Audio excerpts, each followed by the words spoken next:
Welcome to Fueling Your Legacy, hosted by Samuel Knickerbocker. Each week, we expose the faulty foundational mindsets of the past and rebuild a new, stronger foundation essential in creating your legacy. We've got a lot of work to do, so let's get started.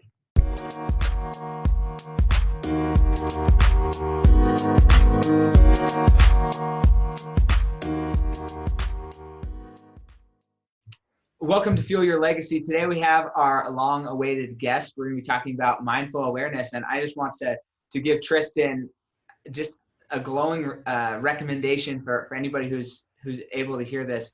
Tristan, if you go on my Facebook or anybody, even a lot of my friends, he showed up on the radar about I don't know, 3 or 4 weeks ago. Yeah. And he is just on it. He's always offering value. He's just commenting on people's stuff, getting involved in his community. It's something that is just super admirable when you have somebody who's willing to put in that much effort to be part of a community and always be adding value, not just putting forth effort to take and to try and see what they can get out of the community, but always adding value to the community. Even the first time I spoke with him, or the first time we had a one-on-one kind of meeting, he was going through, while we were talking, going through all of my social media, my website and everything, and analyzing, helping me learn the things that I can do to improve that. And that's just added benefit. So that's my opinion of him, and it's great. And I know he appreciates that, but he's somebody who's always looking to become his best. And he believes that personal development is the surest way to success. And his goal in life right now, his kind of passion, is to help other people find their strengths so that they can figure out how to play the game and get the fullest extent and reward out of their life. And he's done that in my business. He sent me a whole page of things that I could work on and improve with my social media and my links and things that I didn't even know were broken. And so it's been super helpful for me. But Tristan, go ahead and introduce yourself as well, and kind of how you ended up in Utah, because I know you're from the East Coast, but how'd you end up here and what's your story? Well, first, just thank you. That was an awesome introduction. About a year ago, my wife transferred over here, and that she's a careerist. She absolutely loves it, and I would never ask her to stay on the East Coast, but we had a lot of lingering businesses still going on. I run a small digital marketing company out there, and I had to stay. A year goes by, I close up those contracts, and man, did I miss my family. It was after 13 years of being with her, I was alone for a year and just kind of checking boxes hard. And then 3 months ago, I came out here and just renewed, knew I was going to hit it hard, wanted to add as much value as I could, but even harder. I realized that there was a lot of mistakes I had made out there. I lived my whole life there, so I had that, you almost like when getting to a new school, you feel like you can reset yourself. And I took the opportunity to come out here to really know that I was going to do everything I did before with all my experiences, start at zero, and just crush it. Yeah, that's awesome. I can say that he has done that just because I see him involved with all the people that I am involved with on Facebook and on Instagram, and just really doing his best. And I think that's interesting. It's a good point to be made that one, recognizing the areas of improvement, but also it's something I've mentioned on the podcast before. And you just know great people when you can literally uproot them from where they are, drop them in a completely foreign environment, foreign place with not knowing anybody, and then watch them thrive out of not knowing anybody, just simply because they know themselves and they know the value that they can add back into the world. And that's like, if you're focused on just adding value back, it doesn't matter what you're doing or what your job or your role is in life, whether it's a mother, father, the breadwinner, the person who takes care of the family, whatever it is, whatever your role is, if you're just crushing that role, then you're going to be successful, and you're going to see the rewards as you add more value. Then you're going to keep getting those rewards. So 100%. I think that speaks to a large philosophy. Know your strengths. Really triple down on them. Whatever you do good, do it. Do it as much as you can, because people will always see when you're coming up short. And for the most part, I think that's people just putting more energy into places that aren't really effective. It was when I stopped trying to do what I thought I was good at, and then I really just focused on what I was great at. And then it made it easy. You get better responses. People know you're being genuine because you're not thinking or trying extra hard. You can just get into that flow state, and then you can really work on improving it. What are some things that you tried that you were doing, but you weren't really like the best at, that you had to just let go of and say, look, I'm not doing this anymore. I'm going to go do what I'm just good at? being a number one. I'm a number two. Gary Vee was the first one who really introduced me to the concept of it, but I realized that I have a lot of ideas, but I like to analogize a lot of things to games. MMOs specifically, I'm a supporter. My largest strength is finding what someone's purpose is or what they're trying to do and just turning it to 11. I like to amplify it because at its core, I really love improving myself, but I really don't care. And that sounds very contradictory, but I'm happy regardless. I'm happy sitting at home being a dad. I'm happy doing nothing all day, just thinking about interesting thoughts. But there's so many people out there that want to, they actually have a goal in mind. And I found out that mine was really just kind of making goals work better and faster, being more efficient, being more effective. And I learned so many different skills and trades trying to achieve a goal. And I found out like there was no goal. I get bored and I move on. So finding out that I love helping people and, you know, for instance, I saw your project and I was just like, this is beautiful. He thinks in long term and he thinks generationally. And although I understand why that's beautiful, I don't get it because for me, I'm just like, how much can I do right now when I'm done, it's over. And I talk to you and all of a sudden you're just like, well, what are you going to be thought of in 100 years from now? What effect will you have? And I was like, man, I don't know. I was just trying to make my daughter better than me. It's a really good question. And it turned me on. I'm like, well, I don't know, but I know if I can make your business better, I'll take 1% of that impact. And that's kind of where I found out real hard. And the other one, sales. I struggle with a very, very high level of anxiety. It's very weird because it's oddly specific. It drives from my severe ADHD. So through years of, I've managed to learn how to manage it. But hearing no isn't bad. Being scared of hearing no is probably the worst thing ever. So I really had to acknowledge that I needed to be so good at what I was doing that people were asking for me. Because after 15 years of different failures of different sales jobs, asking for the sale was such a mountain to climb that I was like, you know what, I think I'm better off just giving as much of it away as I can until people want my help. And it made a big difference. And we all know how important asking the sale is, especially when you're trying to grow your legacy. It almost requires for you to have some entrepreneurial spirit, or at least a gig lifestyle, which requires a lot of rejection. And I was like, you know what, I think I can play against this game. I think I can find a way to subvert rejection as a whole. Just be really valuable till people want to deal with you. And you know, they're always grateful because I just want to help. I feel better making theirs bigger. I'm very lucky, I guess. Yeah, no, I think it's interesting that some people's legacies are probably just going to be, and I shouldn't say just, but they are going to be as a supportive role. And the people who are the shining star legacies, they wouldn't be able to be where they're at without that supporting role. And it's an interesting concept to really think about. One, if you feel like you are a star, who are your supporting roles?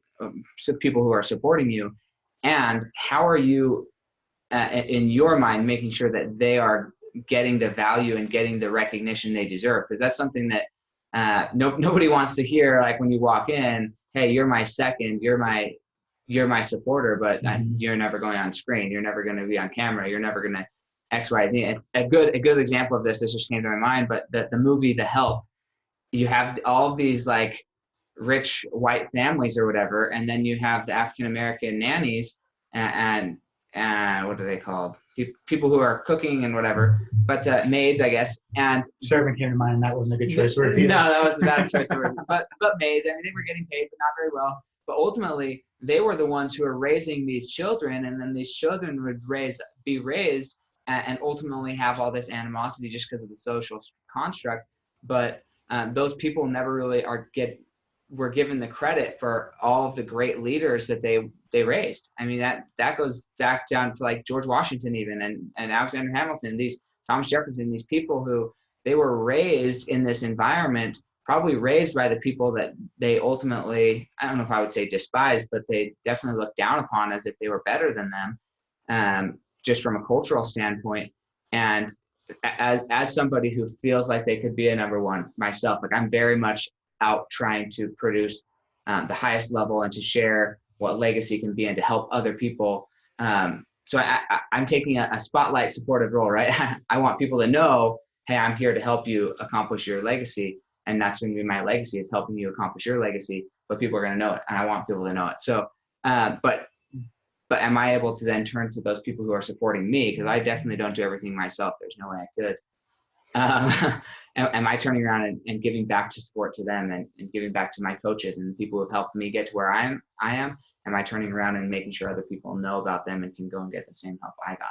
So I love that point that you brought up. I'm curious what you would consider your greatest success to be. So I mean, I'll probably have a second answer, but at its core, the first one came to my mind, so I won't refuse it. Raising my daughter right now. I was born, my mom was a single mom with 3 children. I grew up on welfare, and the one thing that she really did was she made a really good child. But she was also a really bad parent. And I say that in love, because most of my parenting has come from knowing all the wrong answers and really knowing the right from that. Most of my life has been seeing errors and then saying, okay, I won't do that. And I identified it, and I won't. And at its core, I think her only goal is to make someone who added more to this world than takes away. And when I had my daughter, Evelyn, I felt the same way. I really only have a couple of goals in her life: show her unconditional love and make her a person that adds more than she takes away. And then, because of my competitive nature at a level that is hard to explain without sounding dark, I want to do better than my mom did and anyone else did. So at its core, I measure everything on doing it better than someone else. And since I only had one mom, that's my baseline measurement, but also everyone I meet. Now, in the business world, I've had the pleasure of having a couple of really solid successes. One I'm really excited about right now is coming out here. I met Luke Watkins, who I absolutely love and adore. He has a personality and an energy that just really flows with mine, but he has no interest in tech. He's a warrior. He takes action, and if he doesn't know it, he just, he either finds someone or goes on. And years of tech experience has allowed me to be a Swiss Army knife. I'm very good at integrating. If you have a problem, I have a solution. I'll never do that solution for me, because going back to the not really caring, he really cares about what he's working on.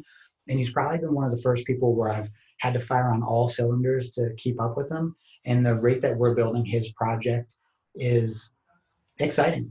So I'm pretty proud about that right now. And I always kind of stay in the now. So it's so hard for me to pull all the answers. I almost forget about them, because I only think about it as a measurement of what I can do better next time. It is just, okay, that was the score. That game's over. Next. There's not many replays in my head. No, that's good. I think that in and of itself, that mindset, that ability to stay in the now, that's a great success. I mean, that's what so many people struggle with. I was at a speech conference today, and I heard one of the people was talking about how the reason we suffering's all in our head, and it's really the unwillingness to accept reality, and so we keep reminiscing on the past, or we have this fear of the future, or whatever. And ultimately, suffering is the distance between reality and where we wish reality was, and that discrepancy is suffering. And to whatever extent that is, that's the extent we suffer. And it's just interesting that there's a lot of people who can relate with that at different points in their life. But learning to be able to stay in the now and forget about that—that's something I'm not perfect at it, but it sounds like from talking to you, you're better at it than I am, for sure. But that's something I've cultivated a lot in my life, is how to enjoy the now. Like, yes, I still think about what happened yesterday. I still have those other things. I'm excited for the future, but really I learned to, whatever is happening now, I can frame it in a way that it doesn't get me off kilter or anything. Like, I'm okay with it. Yeah, it doesn't trigger me in any way. I'm generally okay with whatever's going on, and working towards something. I can see the end. I can see that I want to go somewhere, but I'm not stuck in, what about if I lose X, Y, or Z, or whatever. And that's where a lot of people lose, and it holds them back from not being in the now. So that's awesome. That's actually a great success. And I think your daughter, there's no reason not to have that just be a great success. It's true. But there's always something, even my competitive nature has something about it. And in radical honesty, because I do appreciate my struggles I struggle like everyone. I relate to the Buddha a lot, because when he said we struggle because we want, and we all want, but we're also just evolved to be very fear cautious. So we're always worried about the loss at a 2-to-1 greaterness. Great Yeah. and see. I like the word great and see. I know it's a made up word, but we are more adverse to the fear of loss than we are to gain. And I don't have that as much, but you'll see my struggles a lot is in the comparative. Nothing is good enough. Nothing is satisfying. So I very rarely worry about the outcome unless it's someone saying no. That's a whole bucket. But when I am trying to help someone, I'm never satisfied with what I do or what I say or how I went about it. Because to me, the second I've done it, my mind just almost attacks me or assaults me with this. So I think we all have a struggle, and it's the reframing is important. I mean, I meditate. I meditate twice a day. I've been doing it for 3 years, and as a ritual, it's been one of the hardest ones to maintain. But it has probably had the most bandwidth widening effects. Almost everyone has an issue with anger, I find, because everyone gets mad, everyone gets irritated, whether it's at your job or your spouse or sometimes your children, because you can't force them to do anything and they have an infinite amount of energy. But meditating seems to almost give you a longer fuse. And it's so hard to explain that to people because you don't know when your fuse is going for the most part. Most of the time you wake up into anger. You're having a conversation. Next thing you know, you're fighting and we're asleep at the wheel. The emotion takes over. And it can be difficult to have that self-awareness while being caught in the moment to say, wait a minute, I don't want to be angry. My goal wasn't to get upset. I mean, before I started meditating, I would remember having conversations with my wife where we had a disagreement and now we were fighting. And I didn't want to have an argument with her. I wanted to have a good conversation with her and I wanted to enjoy this moment. And it killed me because I'm always the cause of the arguments. I'm very irritating. I'm very sharp. And because I'm witty, it doesn't make it better. Being witty and being venomous is not a good thing. And there I am so upset because you can't really pull back from an argument. You ever get someone mad and try to calm them down? The person who angers the person is not the person who can calm them down. Yeah. No. It's interesting. So I actually, when I was talking about mindful awareness on my Monday show, I actually talked purely about these types of interactions, about the victim versus ownership mentality. And it's interesting, and I'm excited for you to go and listen to that episode if you haven't already. I really wish I had now because I'd be prepared. No, it's all good. But it's interesting because I don't get upset, and like I know that sounds interesting, but the reality is, when I was younger, I chose into an ownership mentality, and I refuse to be a victim of any circumstance, of any situation, of any comment, of anything. I just refuse to be a victim. Like the thought of me being out of control just doesn't exist in me. And so I never get upset. I never get short-tempered. I never get that way. Sometimes I'll get a little hangry where it's just like, I'm hungry, you know? Food is way older than you. That is deep evolutionary science. Yeah. But for the most part, even when I'm hangry, it's not that I'm like, it's never directed at anybody. Never had an argument with my wife that I know of. I guess she could correct me on that. But we talk about it pretty regularly, and it's not. We have discussions, right? We have lively discussions because we're conversing. But I never. It's not like this anger thing that I feel like something is happening to me. And so I've never. I shouldn't say never, but since I awoke, since I awoke to this ownership, that was honestly like 5 or 6 years ago. It really hasn't got to the point where I've felt angry. I did get angry when I was younger, but once I chose to be in ownership and no longer playing victimhood, then I'm just grateful for everything. Like I just live in like a pure state of gratitude. And it's really interesting because this, like, my wife, she has a shorter temper. Like her family, a lot of them have a shorter temper, and it's fine. I'm not here to condemn anybody. It's the emotion that comes quickest. Yeah, and that's just, I have my weaknesses that come just because I don't get angry. I still have weaknesses and different ways that I deal with stress that she doesn't love all the time. But anger is not one of the things that I turn to. And so it's interesting to hear the idea that would be the thing that somebody would turn to. So I have so many questions running through my head. So first, I'll give a baseline premise of what my conscious experience is when this is happening. So my wife explains a situation, effectively an issue. What situation sounds nice, and I have a venomous response for the cause, and all of a sudden I've been meaner than I'd like.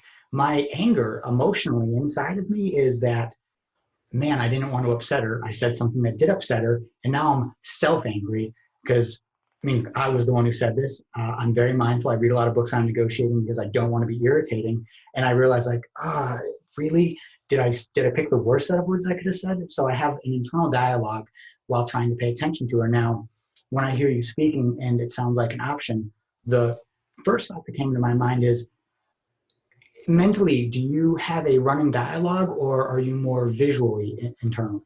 I would say it's actually, this is a game that my wife and I used to play when we were first dating. But she would say, Sam, what are you thinking? And I would tell her like the 6 strings of thoughts that I'm thinking. Okay. Like, oh, well, I'm thinking about how your hair looks. I'm thinking about how that car is yellow. I'm thinking about how we're having this discussion about this, in my opinion. And I'm thinking about this. Like, I'm thinking about all these things. Yes. So like, which thought would you like, right? Just reach in with the claw and just grab one, and we'll see if it actually pulls up. But I think when it comes to, now, before you move on, when you had thought about that, were you hearing that response come to your head, or did you have like a short movie that was getting, because you just told me a story, so you were pulling it from your memory. Was that more of a visual sense, or was that more of an audible sense before you started talking about that? I think it's both. I mean, honestly, it's just both. Continue on. Yeah. So I have lots of thoughts, and what I've learned 2 things about myself. Very much like you, that I can be very direct and short and curt, not to the point, saves time. Yeah, exactly. To the point, saves time. I sold pest control out east. I loved it out there because like people out east are more direct. Like there's no short cutting. It just is. They are more direct, and they don't mean anything bad by it. They just are direct. It's cold. The winter's coming. Yeah. And out here in Utah, it is a more of like easing into a conversation type way of communicating. And so for me, there's some life hacks that I've learned just to produce more unity with the people I speak with. And one is before somebody asks my opinion, rather than telling them my opinion initially, I say, how direct do you want me to be? And it's just a simple question. How direct do you want me to be? That's a great one. I'm going to have to download that into my consciousness. How direct you want me to be? One, it'll give a comma so I don't speak, which is super useful because I reflexively answer. The thing inside me that answers is my ADD is very severe, and the thing that problem solves just skips my executive function altogether. There's no pause. You say a question out loud. He's talking before I even know I'm speaking sometimes, and I'm just listening to what I'm saying. How direct do you want me to be? How long did it take you to program that into you? I don't actually know. And this is the thing, like a lot of the stuff, I don't know where it started in my life. I've become more conscious of it over the last maybe 4 years of how I've dealt with this. Cause I've started to see in other people's relationships, as I've seen more of my siblings' relationships. I'm the 7th of 11. And sometimes when they're communicating, I think, that is such an interesting way of communicating. Cause I would never, I'm very direct. Sometimes say things that are just not smart, but just asking how direct do you want me to be has given me a window to kind of gauging what they want to hear, because I went through a period of time where I would just say exactly what I was thinking. And part of that was a therapy to learn to be radically honest with myself. And that's an important task and point to make, is to become radically honest with yourself. But then the next step is, well, what if other people don't want you to be radically honest, right? Because that's they should be able to have somewhat of choice of what they hear, right? I don't like people berating me. You can't shut your ears off. But that's important. And so like, hey, like how direct do you want me to be? That's one question I ask. And then if they're like, well, I just say it, just be really direct. Then rather than just saying what I'm saying, then I've learned a lot of words that help me, right? Or a lot of phrases. One, I very rarely speak indefinite statements. Took a while for me to break that one to me. The absolutes, they were hard. Absolutes. Sometimes I will, and if I ever do speak qualifiers before the absolutes. Yeah, exactly. Even if I am going to say an absolute, I'm going to say, hey, this is absolutely true for me, right? So it's something where it's like I'm still qualifying. Hey, this is my opinion, and there's very little chance you're going to change my opinion of this, because for me, this is an absolute truth, and you can choose to accept it, right? You don't have to agree with me. Also, I recognize my limitation on my vocabulary. I have the words that I have, and until I learn more, I'm going to use the words that I have. And so if somebody's asking me a question, I ask them, how direct do you want me to be? They say, be direct, Sam. Then at that point, that's when I would say, okay, well, don't take offense. This is meant out of love. I care for you. If you don't like what I say, if it didn't come across right, please ask for clarification. Also, if you really don't like me, you can slap me, you can hit me, you can walk out the door, whatever. Like, I'm not here to offend you. I'm here to share my honest, deep concern and compassion and love for you. And I don't know how this is going to come across. Right. So I just took like 3 or 4 minutes softening the blow as much as possible. Building a foundation of good intention, right, and trying to let them know, like, I can't perfectly answer this, but I need you to know that I'm trying to help. I'm not answering this question to do anything other than add to value to you. Absolutely. Yep. And so then when I do answer the hard truth, then it doesn't come across as hard, or they're still like, well, I don't like that. And that's okay. But they don't dislike you. And that's hopefully the goal is that they don't dislike me, but even if they do dislike me, it's like, hey, I don't need your approval. And kind of what that comes down to is I gained a deep sense of self-love for myself. And I'm like my absolute best. Like, I love myself more than I think anybody else will ever love me. And just because like, I'm excited about who I am. I'm excited about what I'm doing. Even when I screw up, I think, hey, that's a dumb choice, Sam. Moving on, but like, I just am so infatuated with myself. And I believe that my infatuation with myself enables me to actually love more fully those around me. And so I'm never giving that up, but also I never have to have somebody else's approval. It's a big contention. I wouldn't say contention, but it took a while for my wife to understand that while we were dating, because I've mentioned to her, look, I don't need you to love me. And like, I like you, I love you, but if you decide that it's over, I'm okay with that. Like, I understand that the door's there and you can leave, I can leave, whatever. But like, if you choose to leave, I'm not going to chase you, number one, and I will move on. Like, that's going to happen. Yes. Right? I know how to move on in my life. And those truths give me a solid state of confidence. And they allow me to come from a place of like, look, I don't need you to accept this from me, but if you're wanting my opinion, I'm willing to share it. And that, just that energy that I'm sharing stuff, it's really deneutralized a lot of things. So then like, I don't have to get angry, because like, what is there to get angry about? I don't know. I don't understand what there is to get angry about.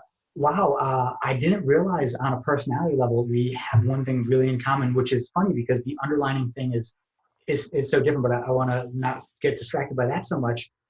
I too am very big on a consistent update of where I stand with the person around me, because they can never know my thoughts. Mm-hmm. And also the same thing with my wife. Like, I love her intensely, but I also know that I can update from anything because of such severe emotional regulation things. Again, just results from ADHD. Mm-hmm. I feel very hard, but I also know that I update. I know life will go on, and when you're gone, I will be on the next thing. So very early on in my relationship, my wife was very confused, because I'm like, oh, man, I really love you, but I also think I want you to know that if you left me, I'm fully aware that I would fall in love with someone else. And I almost was compelled to let her know that, because like, I care about you. I want you to know these truths. I don't want you to go anywhere, but understand that if you did, this is what I would do next. So even you'll know everything at all times. Yeah. That's crazy. But also, don't you find your relationship, although it can be bumpy at first, they never wonder if you're being honest, and you have a level of trust like very few people appreciate. And I think you probably have, or you do. I won't say probably, trying to not do the absolutes. Yeah, the level of trust that you have with your partner in your relationship is an ultimate level, because she's never wondering if you're lying. She's never wondering if you're deceiving. You're giving genuine facts of your most honest measurement in all things that regard her, because then she can make her best decision too. Because that's what I want from the people around me. Let me know exactly where you stand, so that way I can adjust.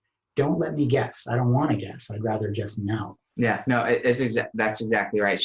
When we first, if you ask her now, like, why'd you marry Sam? It's like, because I never had to guess where he was at. Like, he was the only person I've ever dated that like I didn't never have to guess. I knew like what he was thinking. And it's been interesting over the years now that we've been married, not near as long as you, but thank you.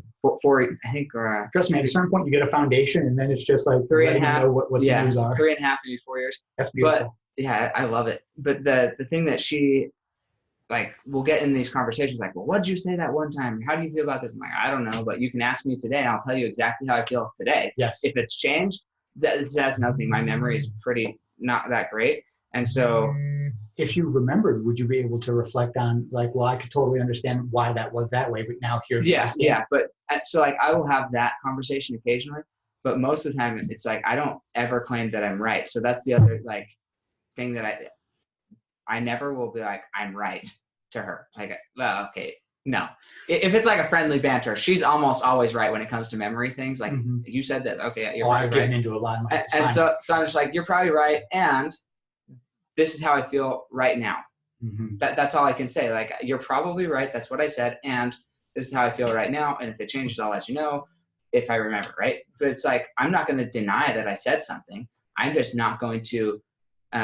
But I also, although I'm not going to deny that I said something, I'm going to be committed to what I feel right now. I'm going to be committed and stand in what I feel right now. And that's really helped us a lot because it's not like me denying or I'm accepting that I probably said that. Who knows what I said? I mean, that was 2 months ago, 3 years ago, yesterday, earlier this morning. I have no idea, right? Like my memory is terrible, but if you ask me right now, it's going to be basically the same answer or it's going to be what I feel right now, at least. And so that's been really interesting. I'm curious, what would you say that if you could tell us a story of when someone first believed in you, what would that story be?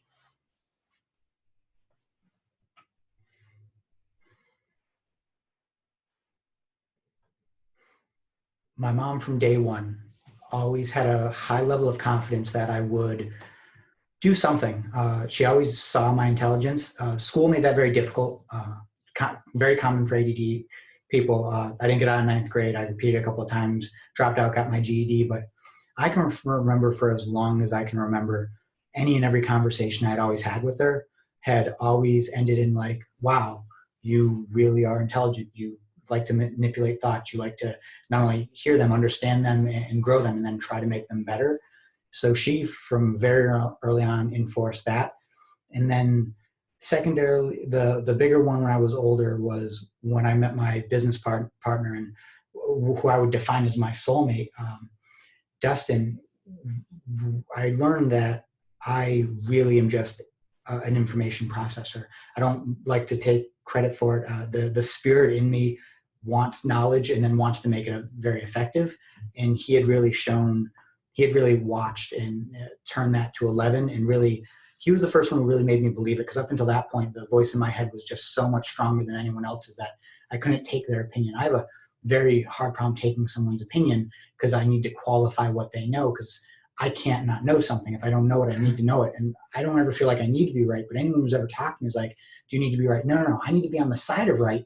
You're claiming you're right, and I don't see why that is right now. So we need to figure that out. And most people take that as a very, very aggressive thing. Like, no, if you can give me the right, God, I'm going to take your point really quickly, and I'm going to flip flop faster than you could even imagine. But just know, I'm now going to take it with the wealth of knowledge I've spent my entire life trying to gather and know and understand, and then I'm going to keep moving forward. I've even gotten into battles with people because I will take their point, I'll absorb it into me, and then I'll blow it up. And because it didn't feel like their idea, it became confrontation. I've always had idea confrontation with people because I seem like I have a hyper ego.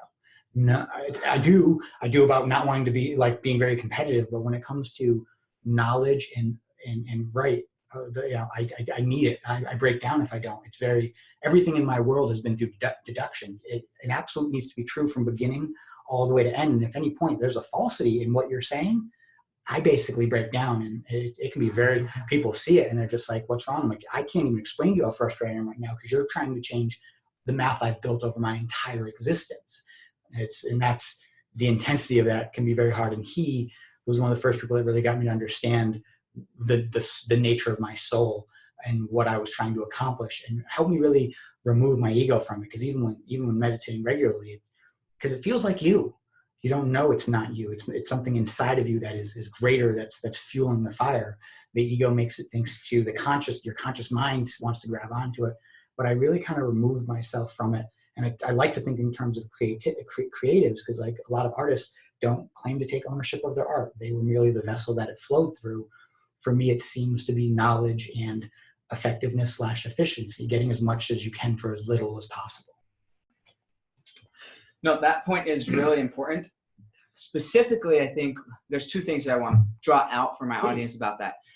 One is the way to lead people and really inspire them is not to project what you want out of them onto them, but recognize the gift that's inside of them and help that be shown, help that be magnified. And that is a really,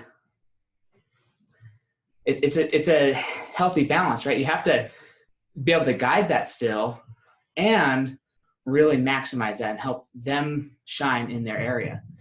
And so that's the first thing. Second thing is I'm exactly the same. I shouldn't say exactly, right? No, I'm very similar though. The equation's the same, but your math is very different. Which Yeah. when I heard the honesty with your wife, I'm like, oh, 100% that's my equation. I know my X's and Y's are different, but at the core, I'm running that equation. So I'm not surprised when you're like, I understand how you feel about that. No, it's funny. So it's this question. I don't know if you've read The Four Tendencies by Gretchen Rubin, but phenomenal book. And it's all about how you deal with inner and outer expectation.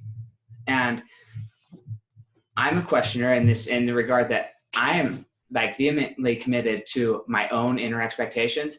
And if something doesn't match up with my inner expectation, I'm basically not going to do it or even commit to it. I really don't like making commitments because then I could potentially not fail, but it's just like, I've missed a lot of commitments learning something you know very well. Yeah. I wish I appreciated that at a younger age. And so you can't care. And if you can't care, it's really hard to it's follow like, through. will you do this? I'm like, yeah, I'll do it. But then like, it's just not a priority of mine because it doesn't fit within what I see as like important. And if you're asking me to do something, even if I'd love to help you, if you don't have a good reason behind me doing it, I'm like, I just refuse to do it. And I'm just like, this is so stupid. Why would I? It's so hard to explain to people. Like, I care about you, but I cannot convert my care. So if you want to remind me a bunch, I'll do my best to maybe be there that day. But if you're going to dislike me for forgetting, we're probably not going to have a good frienddip. I have to be honest with you. Yeah, no, seriously, this book, Four Tendencies, I kind of had, like, I knew how, I didn't have a language to express how to communicate with me. When I read this book, I was like, oh, this is amazing. Light bulbs going off, halo around my head. You know, it's just like, I can now have a language to communicate how I need to be communicated to. Audible, yes, please. Audible, that's how I have it. Okay, Yeah. good. I was worried, like, I can't read books. I need this. No, Audible. I have Audible. Okay, you've already sold me. Keep going. But it's incredible because like it's that level of it's all about language. It's all about how are we actually communicating and what methods are we using to communicate. That's the game. And it's just been incredible since I read this. And my wife is an obliger, so she's somebody who like is committed to outward expectation and not inner expectation. Okay. And so we have this push and pull and we help each other out. And this all goes into the mindfully self-aware, right? Knowing who you are and what you can do and your boundaries and your limits. For us, I mean, sometimes she needs to say no to something, but she doesn't feel comfortable saying no, or she doesn't know how to say no. And so I'll take her phone and I'll text the person, hey, no, I'm not doing this. And sometimes I want to make a commitment. I want to go do service for somebody in my religious organization. I want to go do things and help out. But because I don't like making commitments, then it's really hard for me to do so. And so then she'll make commitments for me with things like I want to do, but the commitment aspect of it is holding me up. She'll make the commitments and then I can go do it and feel like enabled. Anyways, it's a beautiful working together, a beautiful unity in both personalities coming together and magnifying each other's strengths and allowing each person to really use their strengths and not expecting them to use all their weaknesses as if they're their strengths. Well, you're tricking your weaknesses, which is like the other really strong part about self-awareness that is a harder subject to get into shortly, but at its core, we all do have weaknesses, and there are some where you will they'll be part of your life regardless, so you gamify them or you trick them. Me and my wife are the same way. She has a very bad social anxiety asking for anything. So do I. I have no issue asking for her. No problem at all, because it's not me. My ego is removed, and I'm like, oh, I'll ask her. I'll give me your phone. I can type anything as you in your phone. She can't do it on her phone. I wish she could ask her on mine. But yeah, you get super hyper aware of like, well, what can I do that'll solve this problem that doesn't interfere with what I'm unable to do? And then you do that. Mm-hmm. And you'd be amazed at the leaps that you can make in your ability to get things done, because the goal is progress. Period. It doesn't matter what it takes. Like very early on, like I need to be successful because the pain of not being successful is so overwhelming. But that also gave me the disillusion. Like I need to have the idea and to be the main one going forward. And I realized like, oh, there's so many weaknesses that I have socially that make that impossible. Okay, fine. that I'm not going to choose to be a failure. How do I get around every aspect of that? And a lot of it is you see it like, okay, I can't do this, still need to get this thing done. Okay, well then what is the solution? Because there has to be an answer, and then if it doesn't work, sweet. What did work about it? Because I'm going to incorporate all of that into the next version of that answer. But just throwing your hands up and saying no, not successful, and it's hilarious. No. The teammating is super useful. Yeah, I was just meeting with a client today, and she said she has like over 40,000 emails in her inbox, and it's just overwhelming, and she gets sucked in every time. And I'm just like, dude, that would kill me. Like, I hate little red bubbles on my phone, so I got good at ignoring mine. Oh, dude, I can't. I mean, I would have to turn them off if anything. It's stressing me out. I don't know if it's stressing me out. It's just like, but it's a game I play. I think is more than anything. It's a game, and it's a low threshold that triggers you into action, but that doesn't necessarily mean that action has to take priority. So it's that, what are your thresholds / your boundaries, and finding, again, self-awareness. A very high level of it, which I think is why we get along so well. We're able to really, like, this is what I know about me and how I work. And I love everything I'm hearing, because it's applicable. You can tell it's tried and true. You've measured it. You just didn't take the first answer that came to your head and went with it. And whether it worked or not, it was your answer. You're like, no, this is the best working answer for me up until this point in my life. For sure. And if you can manage to show me how your answer is better than mine, then I will go full bore into your answer until I decide it didn't work, or until I decide, like, oh, there's a better answer. Okay, then I'm constantly course correcting in that way. So no, that's really cool. So how did you learn to monetize your passion of helping others? Adding so much value, it hurt for them to not pay me. I still have yet to find a way to get over asking for the sale. I'm an 80-20 person. There are still so many projects where I never got paid merely because I wanted to give so bad, and I still had such a weird not low, I guess I'll say low self-worth, because it would be the only reason that my body wouldn't just say, like, you clearly deserve this. I have a very weird lack of deserving in me, but a high level give, which is weird because the reciprocity still triggers very hard in me. If you even are nice to me for a little bit, I feel like I owe you the world. But it was just, you want to do something that you don't know how to do it. I have all the answers, and for a very short period of time, I can care about it enough to move your ball forward. At a certain point, it just kind of turned over. People are like, I need to pay you. And I'm like, sweet, because I'm not exactly sure how to extract value out of this. Well, I can see that. I can see that you're going to build a great career and a life here. So we're getting down to the final question here, but I want to ask two others first. One is there anything that you feel like you wanted to share? I know you mentioned that you studied legacy, you studied kind of what that meant, and got into a little bit deeper of your thoughts, but is there anything you wanted to share that you haven't shared yet? So I thought really hard, and I'm really about application and really tactics, something you can use to answer your question. Because at its core, we can always answer our own question, but it means you actually have to have a question to answer. And when I thought, how do you take the principles of self-awareness and intersect them with legacy and actually get something useful? Most people don't know what they want to do. How could they possibly know their legacy? And after meditating on it pretty hard, I think this would be the practice that if someone came to me, if I was in your position and they're like, look, I believe in legacy, I want it, but I have no idea what that means. They don't have enough dopamine to come to a decision.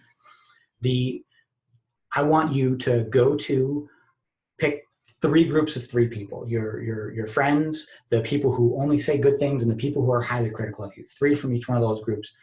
And you ask them, when you talk to me, what legacy do you think I would be most good at doing? What about me screams that would be a legacy? So like, most people probably care about things that they're not fully aware that they care about. And if they cared about them at a grander level, it could really blow up their world. And go to them. And I highly recommend having a onboarding meeting. Have a long conversation with them, just really warming them up, letting them know you love them and you care, and that you really want radical honesty. The people who are close to you can't give you radical honesty. They don't want to hurt your feelings. And most people inadvertently lie because they don't want to hurt how you feel. But if you're really trying to create something great, your outside environment knows so much about you that you don't know because you're too deep into it. By going through those 3 and really taking high-level notes of what they say, I really feel like most people would come to 1 or 2 things that would really trigger in them where it's like, if I could be known about that for 100 years from now, I would want to. And the other thing that my mind came to, and why I think I'm going to take legacy more important, even though I physically and naturally, it doesn't chime with me. It just doesn't seem to be something I care about. Now we can really appreciate when you don't care, it's hard to imbibe. Right.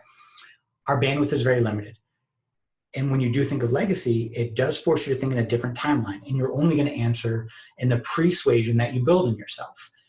And by, even if you don't care about legacy, thinking about what you're doing in terms of legacy allows your brain to give you far better answers, and answers that won't give you short-term or even mid-term results, but will require, because your brain only answers the questions that you give it. And it also only answers based on the circumstances that you give it.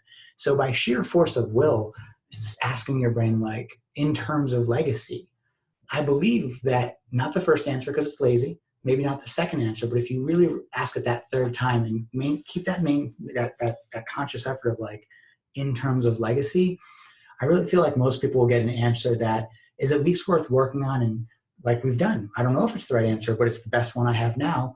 Chase it down and find out if it's not right. And while chasing it, they're going to learn so much about whether it was or wasn't, that they're clearly going to be further ahead than where they were. And the amount of personal self-awareness and self-knowledge they'll gain from them has got to be, for me, all self-awareness is immeasurable because you don't know what you don't know. Mm-hmm. So those are the two experiments. I hope I articulated them well enough. I wish I had really written them down because I'm going to think on it more because I think they're both good premises and they're still, nothing's good enough. You know, yeah, probably a better way to figure it out. For sure. I think you're always going to think nothing's good enough. But I think if anybody listened to this or go to re-listen to the last 5 minutes or listen to his explanation there and then go do it, and that's a great way to actually identify what your legacy. I did something similar where I asked all of my, I asked like 10 different people to write down 5 reasons in their mind they knew I was going to succeed. Just like people that have openly expressed they weren't on board with what I do for my living, and people who love and support me, and people who are kind of indifferent, and just said, hey, what, like, from your perspective, what are 5 reasons that you honestly believe I'm going to be successful? What qualities of mine do I have that you think are really going to exude and force me into success? And it was really interesting from these 5 like people who are, some of them were family, some of them were friends, some of the people, but they didn't all know each other. And there were certain themes that came back in all of them. And it's just like you at that point, you know what your gifts are and you know how people see you. Even the people who don't like you, they still see these things in you. And those are, I think that the people who are super critical, those are some of your best, that's where you're going to get the best information from, because the things that are ticking, the things that they're frustrated with, what's nice about it is they ultimately gain a respect for those things when they're telling you that they're your greatest qualities. It's really interesting. It's very interesting. But it's one of the best ways to gain supporters out of your haters is to go and ask them why you think you're going to be successful, why they think you would be successful. And then they have to start to appreciate all those things that they're annoyed about by you. They're going to appreciate them. It's like, well, you know, I don't love this, but he's going to be successful because of it. And it gives you a lot of confidence in that area. So that's awesome. And how do they find you? Because I know what you do just from seeing it, but how do they find you on social media? Obviously, it's kind of hard to miss you. Once you get into a circle, it's kind of hard to miss you. But it's weird. It goes back to bandwidth. The TMC project, pretty much everywhere, depending on where it is. Instagram's primarily keto related. I think the best way to learn about your body is through owning your diet. Remove a lot of the dopamine foods, and you really get a more self-awareness. On Facebook, it is a lot more of the tactical stuff. The Facebook page is heavily mindfulness, a lot of meditation and tactics to get it more. But the TMC project, everywhere. Okay, awesome. And I'll have a link to that and your Facebook page in the show notes so they can go visit you. And if they, I mean, I know that Tristan's going to add way more value than you could possibly pay him for. And you'll see that as you just start, if you even just like message him and get on his radar, he's going to start reaching out to you with like things and suggestions of ways to really increase and benefit and help you grow your bandwidth and grow your branding and your awareness. And that is, I mean, that's just the coolest thing. Like when you have somebody like that who's willing to dump, and just keep giving, and never really asking, because he's scared to ask. But it is true though. Honestly, like you will get to the point where you just feel like you have to give back to him because he's just giving you so much. So the final question is, now we're 2 or 3 generations down. Your great grandchildren are sitting there talking about you to their friends and to each other. What do you want them to be saying about you? What do you want your legacy to be? I think this is where my competitive nature comes in real quick. And I want them to, I assume that no matter how hard I try, I won't be able to make another me who's trying as hard as I am. So when my great great grandchild is looking at his mom and dad, they're comparing them in a negative sense of how they weren't doing it as hard and as passionately as I was about making a better person. I assume each generation will get a little more lax and just won't have that Kobe Bryant level of competitive fury. And I'll be happy about that because it means because that means they know how important it was, and it means they're interested in it. Because if they weren't talking about it at all, then it wasn't that interesting, and I didn't do a good enough job. And I want to exceed that expectation, and I want them to be interested in it. Because if you're not interested, you're not going to do it anyways. Yeah. But I think it's going to be, man, Mom, you weren't doing as good as great great granddad was. What's up? Yeah, you're in the genetics. Yeah, no, that's good. Because I mean, it really is when it gets down to legacy. It's what do you want people to be saying about you? How do you want them to feel? And how do you want them when they're taking and viewing that legacy? What do you want them to be doing out of that? Right. Mm-hmm. And I think the competition of always becoming better and striving, just like you have that for your mom and your dad. Mm-hmm. I think it's going to, maybe we'll flip the tables a little bit as in, hey, I want to be better. And then this person would say, hey, I want to live up to, but eventually maybe they do match you. Mm-hmm. Maybe they're going to match you, man. You know what? I think it's one of those things where I'll be happy that I won't know, but man, will I have a sense of unconscious satisfaction because it is about humankind. At its core, we could make the world a better place, but you can only do that by being absolutely maniacal about really feeling like making the world a better place is good for goodness sake. And it's very hard because we're self-centered. It's the way we are, but it is. We should make it better just because that is a good thing to do. Yep, I completely agree. Well, thank you so much, Tristan. I know that traffic was fun coming down here, but I appreciate you. And I cannot tell you how anxious the first 5 minutes were here getting over the tardiness. And thank you for being so welcoming. Yeah, no, it's chill. We try and just keep it easy here. And, I appreciate it. We're excited. We'll probably have you on again sometime as you keep growing your business. There's plenty more we can talk about. So I appreciate you and your time, and we'll catch you next time on Fueling Your Legacy.